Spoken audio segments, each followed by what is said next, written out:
Welcome back, everyone. I'm Carrington-Russell, Australian award-winning author of contemporary romance and kick-butt heroines and dark fantasy worlds, and I have a very special guest for you today. We are talking to a USA Today best-selling author and Amazon top 10 best-selling author as well, known for book series such as Honey Mountain and Cottonwood Cove. We are talking to the one and only Laura Pavlov. How are you today?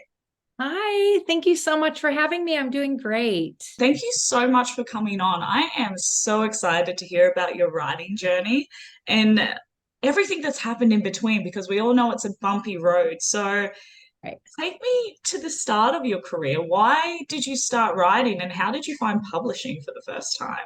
So I was a teacher for 17 years and a huge reader. And it kind of started unexpectedly. I had no intentions of writing a book. I had a dream that just kept reoccurring. Like every time I'd get on the treadmill, every time I'd work out, go for a walk, this story would play in my head. So I told a friend that I worked with, she's the school nurse, Kathleen, one of my best friends. We read a ton together. And I was like, oh, I keep having this dream. And she's like, well, write it for me. And it just kind of took off from there. I wrote it. It is no longer published. It was terrible. She convinced me to self-publish it. And I didn't know what I was doing at all. And so that was kind of the start. It has since been taken down and it wasn't edited correctly but it was a start. You know what I mean? It was more of just for fun, no expectations at all. Even when I published it, no expectations. And then I wrote some more. She was like, well, write the rest of the series for fun, which has also been unpublished. But then I was like, what if I wanted to do this for real? Do you know what I mean? I think most people probably would have had that conversation before they put it out in the world. Like maybe you should learn what you're doing, but it was just kind of fun. So then I spent some time like really trying to learn about the craft and what you need to do. And I really had no idea what I was doing. When I released my first book, I released with a small press, The Wild Rose Publishing. And once they, I queried and sent it out. And for whatever reason, once they took kind of a chance on me, it gave me the courage to leave, the career that I had been in for a long time, which I also loved. And I feel very lucky that I can say I've had two professions that I've really, really enjoyed both. And I think at different times in your life, different things fit. And that was what I was meant to be doing, I think, back then. But so I took the leap and then I wrote two books with them. And then I self-published my first book a few months later. So that's kind of how it all started. So, what year was the first book that you published and then the second one you went into that contract? So let's see, that would be, so I left teaching 4 years ago in June. So it was it was right before COVID. Yeah. So 2019 was when I left teaching. So, and my first book released shortly after I left teaching. So, I was working and writing for a long time before it just happened that when I left is right when it released. Because when you're with a traditional publisher, it's not super fast. You don't release like you can when you self-publish, you can, set your timeline. So yeah, 2019. And I've been doing this now for 4 years and kind of found my footing, but it took a while. This is one of my favorite questions to ask because when you go from a full-time job to then writing full-time, a lot of things change. And especially having that self-discipline and structure and figuring out what works for you, having a 9 till 5, or if you have to write at night, or this day's for marketing. And so it's very difficult initially to structure. And I imagine your process has changed over the years as well. So when you first went into full time, what did that look like for you? How did you first structure it? And what does it look like now? So I kind of had this, I was going to treat it just like I had been working for 17 years. So I'm like, I'm going to get up. I kept my routine the same. I got up, got ready. Of course, it was fun that I didn't have to put on heels and a dress. I got to be in comfy clothes, which I love.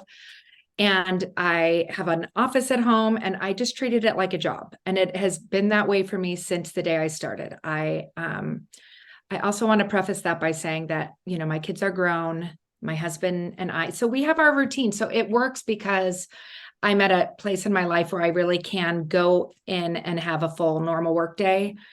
The thing that's interesting, I know that there's different ways that it can go because you do have to be disciplined, and that is not my problem. It's almost my problem the other way, because once you start working for yourself, you asked from the beginning to now, what's changed is the busier you get, the harder it is to turn off. Like, this is not like teaching. I was one of those, like, I would leave when I was, I would put my time in. Once the kids left, finish up my work, head home, I was done for the day. And it is not like that here. So I think it can work against you in the sense that you have to, like, now I've entered this era of, I need to find that work balance, because my husband jokes about it, like, your boss is so tough. I'm like, I know.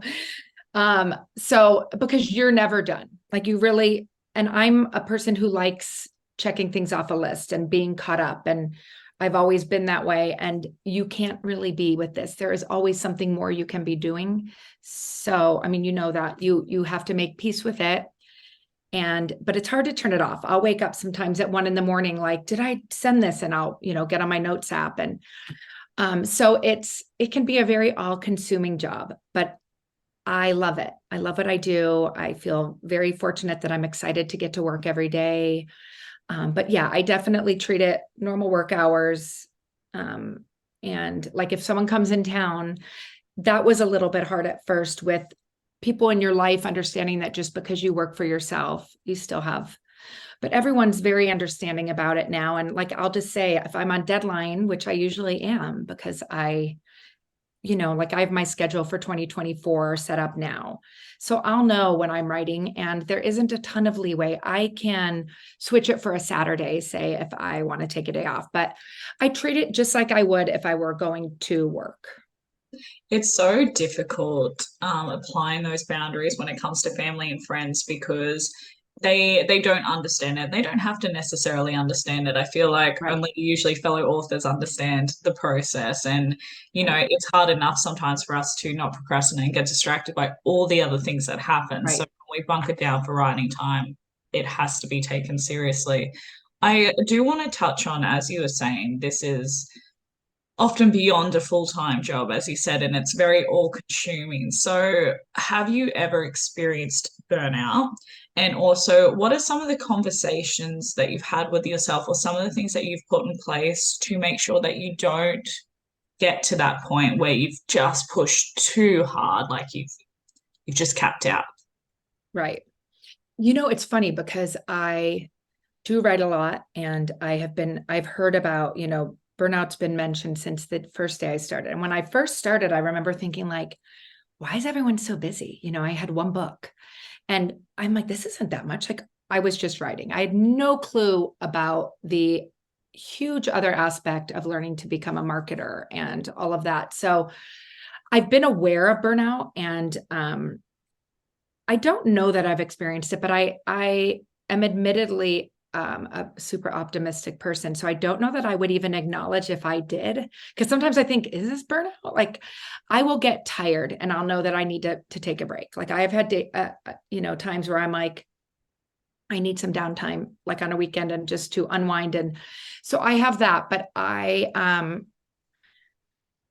think that there's always this next, like, you're excited because you're finding new readers, and there's this excitement around the next book coming. So I always have that kind of excitement that I feel like to start the next one. Or it's not to say that you don't have days that you struggle, and that there aren't days that the words just don't come, because those days happen. And I'll go for a walk, or, I have my things that I do that kind of help me, but it never lasts long, and knock on wood, that remains. But I haven't had any, like, where I just shut down or needed, we have a pretty balanced, the kids, I've got 2 grown kids, and, so we'll have travel in between, and I have, a huge family. I have 5 siblings, and so it seems like there's always something that's coming up for a break. You know what I mean? Like, I'll work really hard for a bit, and then someone comes to visit, and you'll have a couple days, like, and then I'm dying to get back. Like, we just went to London and Paris for Rare London. And that's the longest since I started writing full-time break that I took. I took 2 weeks off. And I could not wait to get home and start. Like I was ready, because you're thinking about it. And so as much as I had fun, I was ready to get back. But I think you do need to take breaks and be very aware of burnout and that it can happen and recognize when you're tired and yeah. Yeah, that's really good advice, and I'm so glad that you haven't experienced. And it's not to say that you haven't either, as you said, when you have those down days, maybe you're just better at acting on I need a rest day, whereas I know people who will just like demolish completely over that and not. So it's so important to listen to the cues of your body as well. Right. And being aware. And another thing I will add is like mixed with burnout is just this feeling of being overwhelmed because there's so many moving parts in this business, right? So I made a big change. I did feel, I don't know if that's burnout or if it's, but I felt like, I was drowning. I couldn't keep up and I like to be on top of things. And I could tell that I was dropping balls. Like it was too much. And, with releases and so it was hard for me to realize like you have to ask for help. Like you need people. I was kind of doing it on my own for a long time. And this year I have added a lot of help. I went to RAM, that author conference, and the big takeaway, like I listened, to so many authors who talked about surrounding yourself with, good people that support your business and treating it like a business. And so, I have a good friend who just left teaching to do PA work, and she's working full time with me and another author friend. And I have Valentine PR that I work with that handles so much. And so taking things off your plate, I have someone that's helping with ads, and that I think helps you not hit that point because you can't do it all. Once it's a lot to keep up on. So I think that's another thing to remember to, get help and have good people that are supporting you. Tell me about your new release as well in the Cottonwood Cove series. This is super exciting. So, for those who haven't yet read the series, tell us a little bit about it and what inspired you for this one. So this one, Before the Sunset, is book 4 in the Cottonwood Cove series. And the Cottonwood Cove series is about 5 siblings, the Reynolds. They are cousins to the Thomas sisters, who were the Honey Mountain characters. So it was my first interconnected series. And each one of the Reynolds siblings gets, their own book. And this was Finn. And it was a friends to lovers fake dating. He's kind of like an up and coming actor. He, got this role in sort of like I would say like a Netflix type of thing, a streaming, and it just blew up. And so he's become this household name overnight. And he's getting, a lot of attention on him, some of it negative. And his best friend, who he's grown up with his whole life, Reese, has been abroad for a year, and she just came home, and her ex-fiance, is dating someone. And so they decide to fake date. And so it was so much fun because, Finn has this really big personality. And so it was really fun to watch him. He's never really been in a serious relationship, and to watch him fall hard. And it's always fun when like the ultimate playboy, confident, charming guy like falls hard, and watching him not even understand that, like, what is happening to me, that he's so consumed. And so it was super fun. I love their banter is so fun. They have this super strong history, and I love writing that when two people, their moms are best friends. So they have literally been in each other's life since birth, that the moms were pregnant together. And yeah, so they have such a history and such a comfort that was really fun to write, because there's nothing embarrassing. Like he has no shame and wants to talk about everything. And so it was really, really fun to write them. And I love that kind of character arc too, because they already know basically everything about each other, and yet there's still so much more to discover when it turns into a Right. romantic relationship. Oh, I love this. So, Yes, thank you. what does your writing process look like then? Are you a plotter or a pantser? Is there anything that you have to put in place before you start writing, like lighting the candle, singing Kumbaya? What's the process? So I'm probably a good mix of a plotter and a pantser. I do both. Like I lay out a series before I start it. So I knew that this was going to be a 5-book series. I knew which sibling, what order they were going to go in, the tropes for each, the titles, those type of things. And then I know kind of what the conflict is. And then as I get closer to writing that one, I'll kind of map it out, just a few things. Like I'll know some scenes, I'll see some scenes in my head that, are going to be either fun, or I'm like, oh, this is going to happen, or this is going to be their first kiss, or I'll see something. And so I kind of, and then as I go, like I'll plot out the next few chapters, but I'm also okay. There are times like the one I'm currently writing, things sometimes go in a different direction, and I will follow. If that seems like I'm fighting it too hard, I'm like, trust it. Maybe this is it's how it's supposed to go. So I'm a good mix of both. And my writing process is I have my office downstairs, and I've got my two fur babies that are my coworkers. Lots of drinks. I always have to have like hot tea, iced tea, Diet Coke, water. I like a lot of liquid. So I get all my drinks set up in here. And I always have a candle going in the house, but not in the office. It's always out in the main house, like that kitchen family room area. And then I get to work. So it's pretty. I have friends that I sprint with a lot, and that helps being, having people, are counting on you to get there. So it keeps me on my schedule. I've got to get to my desk, and and then I just write. I some days take a break for lunch, like 15, 20 minutes, or I'll eat at my desk. I don't take a long break. And then I write usually until my husband gets home from work. It's weirding me out because same process. I do skeleton drafts and I always have to be drinking constantly. And the same with the candle. I'm just like, this is creeping me out. I love it. We've met our match. I always have a candle going in our house, and I don't even feel, it feels like something's not right. As soon as I come downstairs, I light the candle, put on my teapot, get my tea going. I love that. Yes. And I love a good scent in the house. A nice, yeah. I'm curious about your writing process. So, in regards to when you said, you obviously have a bit of a draft and an outline of what's happening, but then you will get nudged another way sometimes and you trust that. So, you instinctually write. And I think this is a difficult process for a lot of people to depend on at the start because they think that they have to stick with what they've written down. And it takes a while to actually trust your own process. So did that take you a while, or did you instinctually write pretty quickly and early on?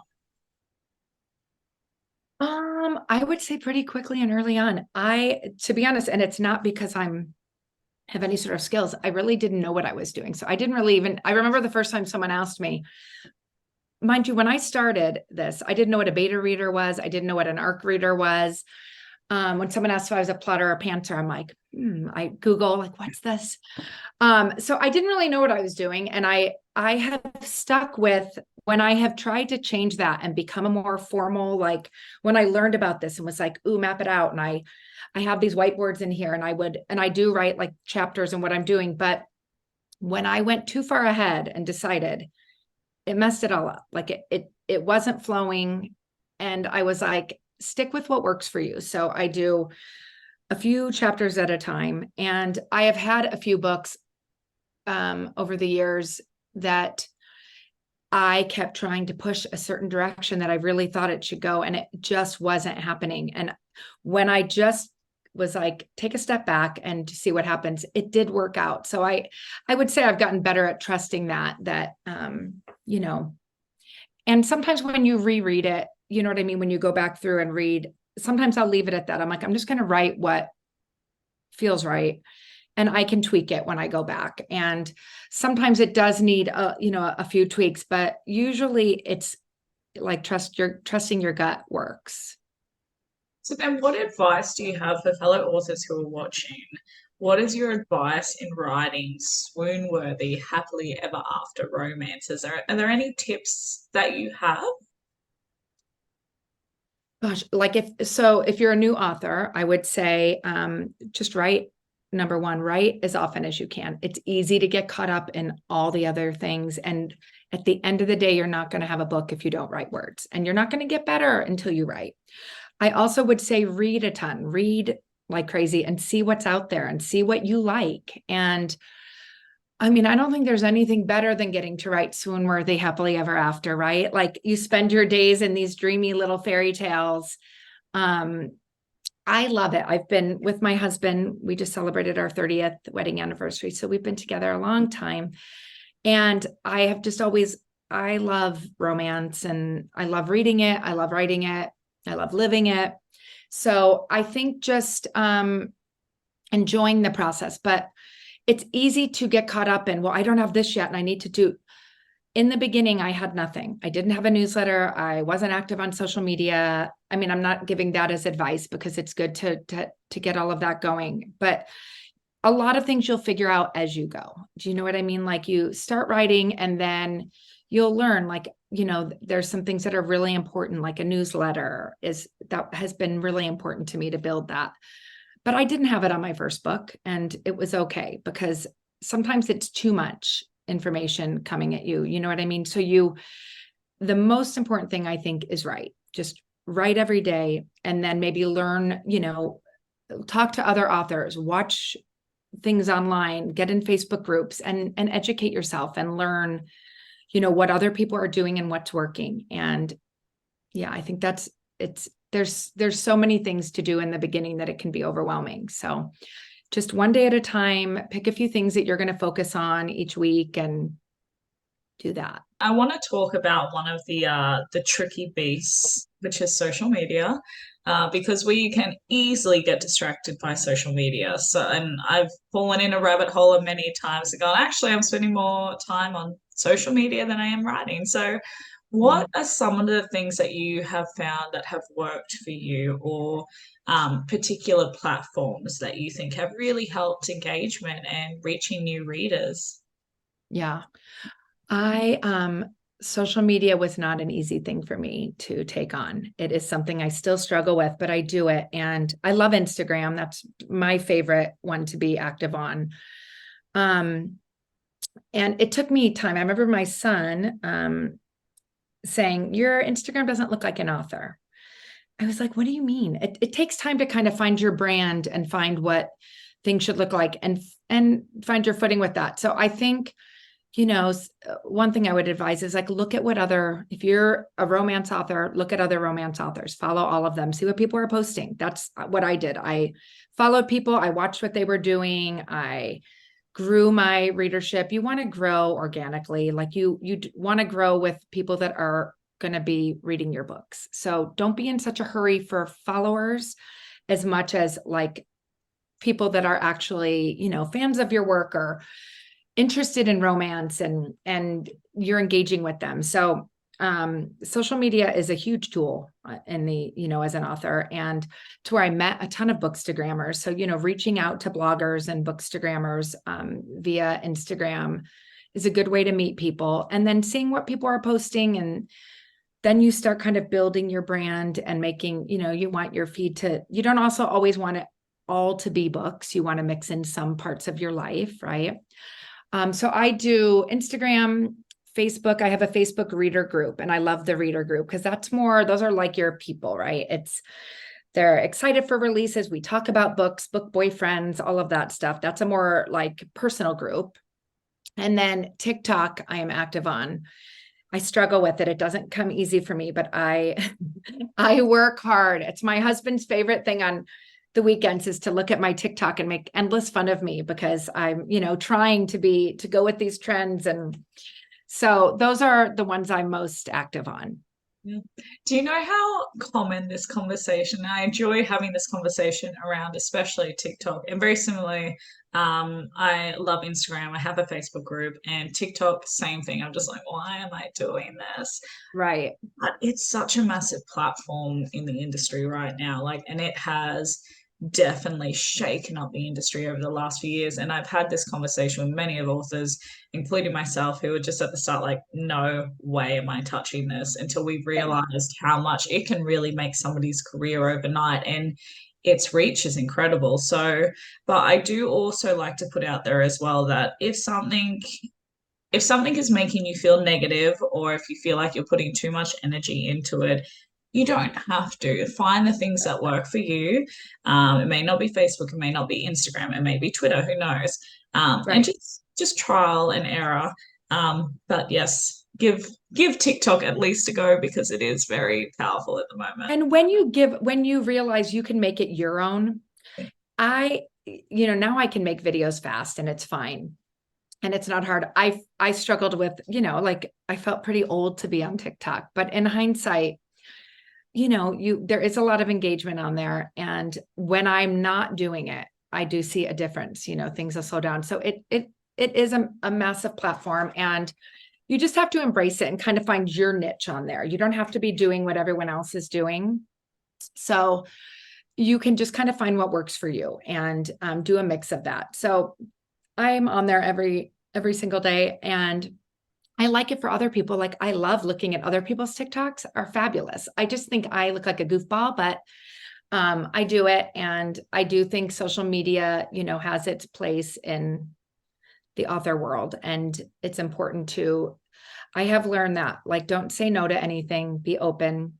And people have found. And one more thing about TikTok that I've learned is you don't have to be someone who, there are careers that have been made, but you can also do well on there. Doesn't mean you're going to go to number one, but you can have success on there in a different, you know what I mean? Like it can help you find new readers, and you can sell books on there without selling, being the person who's selling the most. So there's different levels. So don't just give up because you didn't have one that took off that day. Like it can still be helping you in lots of ways. Great advice on this. And with TikTok as well, one thing, if you do really want to give it a go, rule of thumb, I always say try consistently for 30 days. And Yes. then, if you're not seeing that progress or if you're not enjoying it, then that's okay. But at least, like anything, give it at least 30 days to really get a feel for it. You can't do it for a week and expect mind-blowing results either. That's exactly. And I think people go on and off, and then it's harder. That's exactly what I did. I said I was going to post every day for 30 days, and you'll get better. Now I've been on it a while. I'll have times where I'll make 15 TikToks and you put them in your draft, and then you just like right when you get up, post, you know what I mean? So I think social media across the board, consistency is really important. And if you are on there consistently, it will grow, but it's not going to happen in a week. And that doesn't mean it's not working. So it takes time. What would you say then the most surprising thing you found within the industry has been? The most surprising thing, probably how much you have to learn, like how many things out there are available that are helpful. And I think I had this misconception when I left teaching that I was going to spend my days writing, and it was going to be this dreamy, like I could take my laptop and, travel with my husband and write. And there is so much more to it, because writing the book is, only a portion of running a business, and you have to learn marketing, and you have to be active on social media, and meeting people at book events, and there's a lot of other things. So I think the most surprising to me is what a big business, like how big this business is. And I just had no clue what I was getting into, and that's okay too, because you can learn as you go, right? And so that's probably been the biggest surprise, is how much more there was to learn than I had expected. What were some of the resources that you used? Can you think of any of them? I know you mentioned before looking at YouTube or Facebook groups. Were there any that really stood out for you? One of the first things I did early on was take Sky Warren's ad class, because I was like, okay, now we know how to write a book. How do we sell a book? Like, how do you get it in hands beyond your friends and family? And I'm trying to think of who all I've taken a bunch of different ad classes, joined different Facebook groups, author groups, meeting authors at book signings, and, doing a lot of cross promotion has been huge. And let me think, what are some other biggies? I think a lot of it is kind of learning as you go, through talking to people, and also learning that what works for one person might not work for you, but that's like, you got to try it. Like I have two friends that I write with a lot, and we would always laugh because I had a year, like my second year in the business. I'm like, I'm going to be a yes girl. I'm going to say yes to everything. And I really did. I took I really ran myself pretty ragged, and tried everything, and anything I heard, I was like, I'll give it a shot. And a lot of things worked and some didn't. And you don't have to make sense of it. Like because TikTok makes one person shoot, up the charts, it doesn't mean it's not working for you. You know what I mean? So I think learning that and saying, well, this, for me, what I have learned is that it's a lot of things that have brought me to where I am. It's all of those different things. It's not one thing. So I've learned, like, if you try to take one out of the mix, it can change things. So it's, learning how to run ads and being active on social media and having, going to book signings and meeting authors and bookstagrammers and readers and being in, engaging and having relationships with people that are in the industry and being open to hearing what people are trying and what's working. And I think it's all of those things work together. What ads do you do? Is it Facebook, Amazon, both? I do both, definitely more Facebook. But I always have both running. Like I have ads going on Facebook and Amazon all the time, but I have had more luck for me with Facebook ads right now. It has, there are, it ebbs and flows, I think, because saying that, I have had luck with Amazon ads in the past. So I think I'm running a lot because now I have more books out. So I keep my, first in series of each series, I'll run ads on. So it's a lot of ads. So I have a lot of that going on Facebook, just because your budget maybe can last. For me, my budget lasts a little longer on there. But yeah, I've done BookBub ads. I think you've got to try it on, kind of find what's working for you. This is one of my favorite questions to ask. What would you say your greatest challenge and your greatest accomplishment has been so far in your writing career? My greatest challenge has probably been the learning curve, like really how much I didn't know when I started. And, I started this career a little later in life.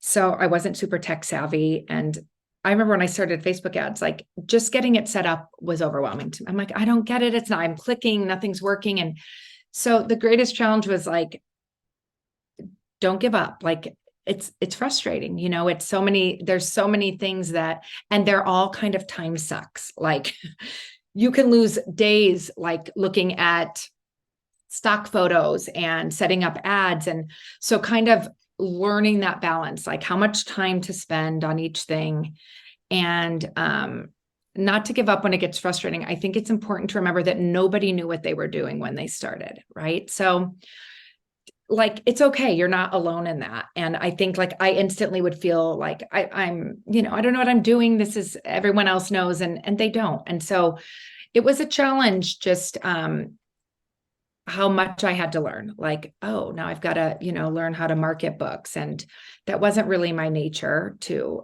I'm not salesy. I wasn't nervous about all of that. And so that was probably my biggest challenge. And what was the other question? What was the best? Your greatest accomplishment? I think, gosh, all of it really, like just getting to a place where I kind of figured out what I was doing and found readers and was getting, positive feedback.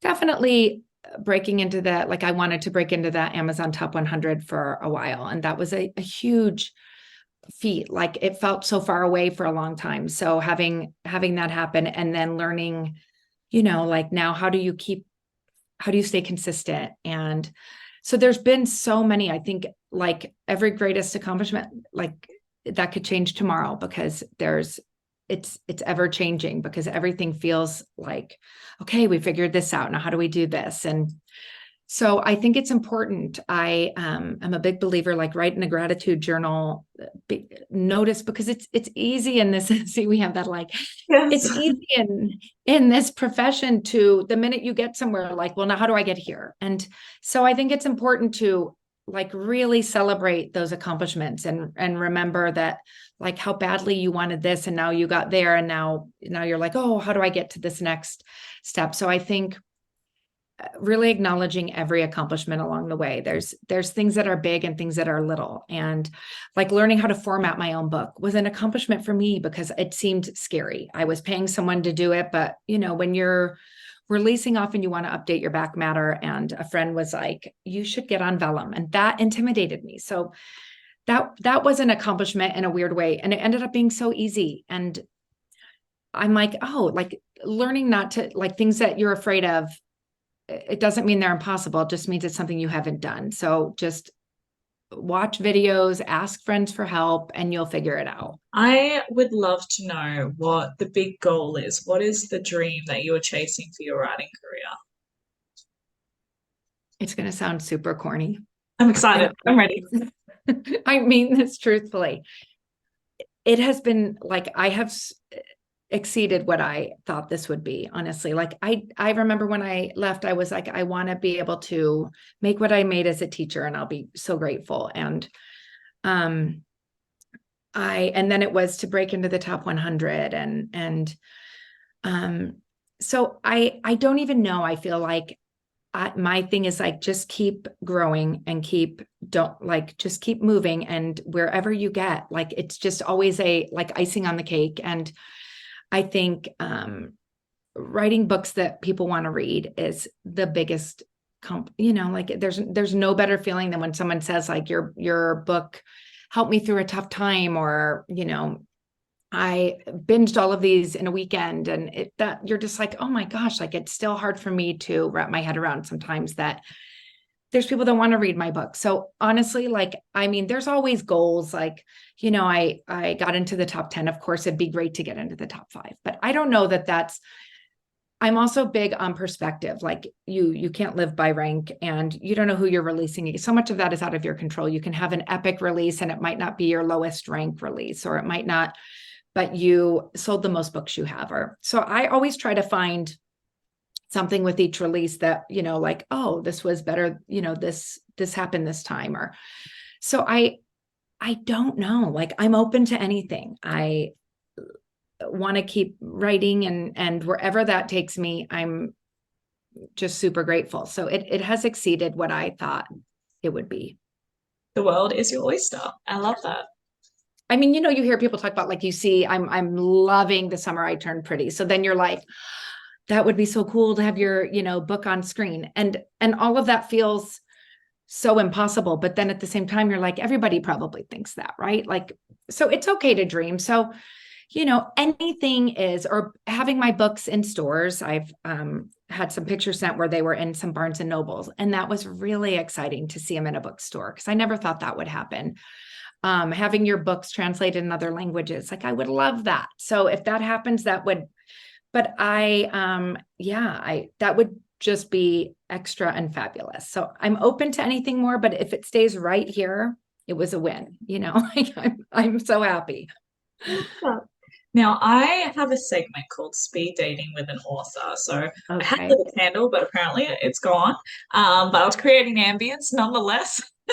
I saw it earlier. I didn't see it go out. I heard it crackling behind me then, and I was like, is it going to make it for the speed dating? And it did not. So, but it's okay. We are charming enough as it is, so it's still going to be fabulous. We But sure are. there's 2 romance authors. What could go wrong? And basically, it's 5 rapid questions. Are you ready? Okay. I'm ready. What is the clumsiest moment you've ever had? We were on a family vacation in Cabo, and someone came in the room while I was reading. My husband was sitting out on the balcony. They were just saying, I think they were coming in to restock the mini bar, and I heard a voice and panicked, and I was like, Greg, someone's in the room. And I went running, and I thought the balcony door was open, and I ran full bore. I mean, like, my kids like still make fun of it to this day, because my face print was on the glass, and my husband was like, so that by far, like, yeah, my whole face slammed into the glass, knocked me to the ground. Yeah, that would for sure be it. Well, I can imagine right now. I don't know why it came to mind. Have you ever watched the movie The Proposal? I love the proposal. Like, I don't know why that just came to mind, but Oh, when they ran into each other, that was a fab. And they're like, oh, that was the you're like, best thing. Obviously that is not what happened here, but I was just like, man, my romance brain goes off, and I'm like, did you have a towel? Did you slip? Did you accidentally run into said husband? okay, if I had run into Ryan Reynolds instead of a glass door, that would be such a better story than this was. But yeah, this is the story. Yeah, the glass. What are the three words that best describe you? Um, I think genuine, hardworking for sure. I'm a workhorse, I work a lot. And positive. I try to always think of the positive and find the good in things. Yeah. What is the song that best describes you? Okay, so this one was a struggle because I don't even know that there's one, but I try to think of songs that I love, and maybe that's why I love them. Lovely Day by Bill Withers. I also love that song Dandelion. Who sings that? Wait, I know I wrote her name down. Ruth B. But I think it's just more the positive, like both are Lovely Day is kind of about just like being so happy, being in love, loving life kind of thing. Um, but then Dandelion, like if I could run through a field of flowers, I would be here for that. So yeah, that's a tough one, that the describing me. So I more went with songs that I just love that make me like feel I relate to. I like a positive song. So this is going to be a hard one. Who has been your favorite character to write and why? You can only choose one. It truly, that is such a hard question because I really do not ever have a favorite. It's so hard. It's like picking a favorite kid, but so I'm going to go with the one I'm writing right now, which is Cage from the Reynolds family. He's also real popular and broody because I mean people love him. He's a single dad. He's been a lot of fun to write, and we'll call him my favorite today because he definitely is today. I like characters that are super layered. Like he comes off as this kind of broody. And when you're writing a series, like a 5-book series, you're introducing these characters, and who's ever last, readers really get to know them because they're making appearances in every book. But I think as an author, the thing that's so fun is when you get to write their point of view. Now you're getting their internal thoughts, and it's so fun to share that because before they're seeing them through the eyes of the other characters, but now you get to hear like what they're thinking and their thoughts. And he's such a grumpy, layered, very soft beneath it all, but you don't see it often, and only for his daughter and his heroine. And so it's been so fun to write that, and that banter and his internal like has me rolling laughing most days because he's so broody and irritated, and that's so fun because it's such a different perspective. So definitely Cage Reynolds right now would be my favorite. Amazing. What is a unique talent or skill set that you have that not a lot of people know about? um I love to paint. I love like interior design, so I love painting furniture. I can kind of take like I'll see something, I'm like, oh, that could be spectacular. And everyone's always like, that is so ugly.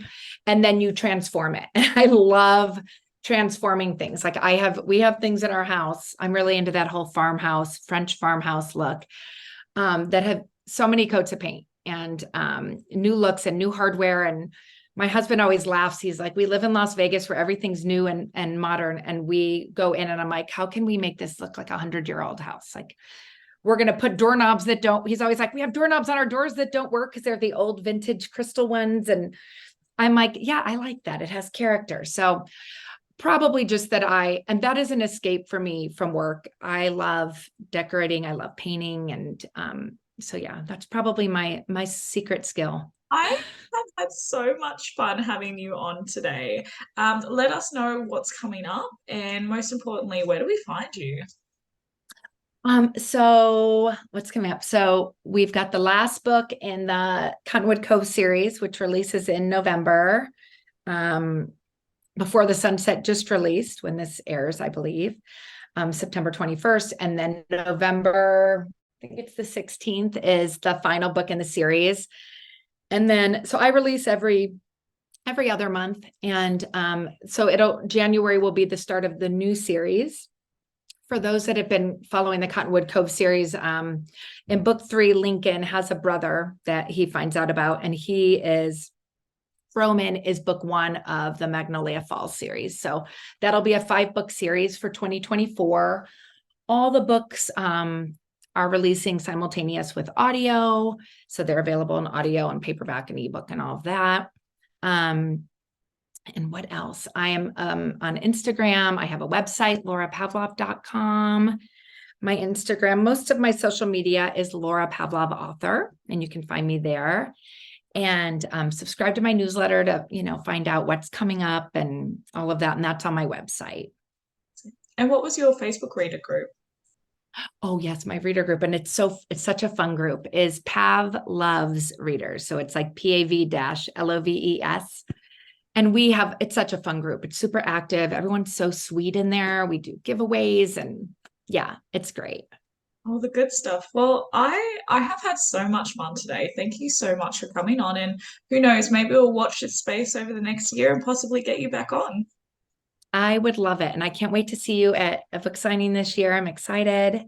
I'm so excited to meet your readers in Denver. So everyone, make sure you go because it's going to be super fun. And I feel like we're definitely going to catch up for a cocktail. I mean, kind of awesome. I am here for that. Count on it. Yes. Amazing. Well, I am going to love you and leave you. And I hope you have a really good day.